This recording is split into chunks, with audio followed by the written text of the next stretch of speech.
ক্র্যাকহীন অসাধারণ একটি টেক্সচার আর্টের ছবি তো আমি আপনাদের সাথে কেবলই শেয়ার করলাম। আসসালামু আলাইকুম। আজকে আমি আপনাদেরকে দেখাবো কিভাবে আপনাদের টেক্সচার আর্টও আরও সুন্দর, স্মুথ, আপনাদের টেক্সচার পেজটাও আরও স্মুথ হবে এবং আপনারা কিভাবে কোনো প্রকার ক্র্যাক ছাড়াই টেক্সচার আর্ট তৈরি করতে পারবেন।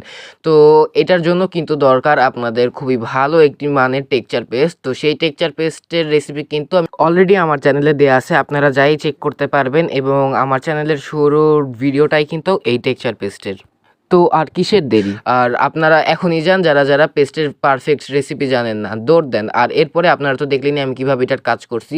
আমি শুধুই একটাই না, কেবল যেটা করলাম সেটা ছিল আমার অর্ডারের কাজ এবং এইটা আমি দেখাইতেছি যে কিভাবে করব।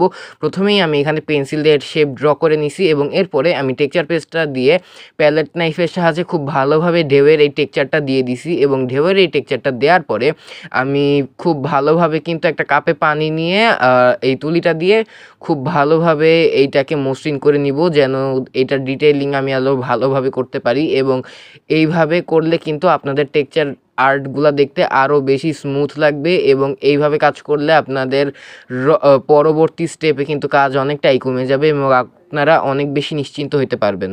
এইখানে আমি শুরুতে কিন্তু ঢেউয়ের কাজটা করছি, তাই এর উপরের অংশে আমি এখন ভালোভাবে এই যেই টেক্সচার পেস্টটা আছে সেটা স্প্রেড করে দিছি এবং এরপরে আমি প্যালেট নাইফের সাহায্যে বারবার ড্যাব ড্যাব করছি এবং ড্যাব ড্যাব করার পর আপনাদের কিন্তু এইখানে বালির টেক্সচারটা খুব ভালোভাবে পেয়ে যাবেন। বালির টেক্সচারটা করার পর আমার এই টেক্সচার আর্টের কাজটা শেষ।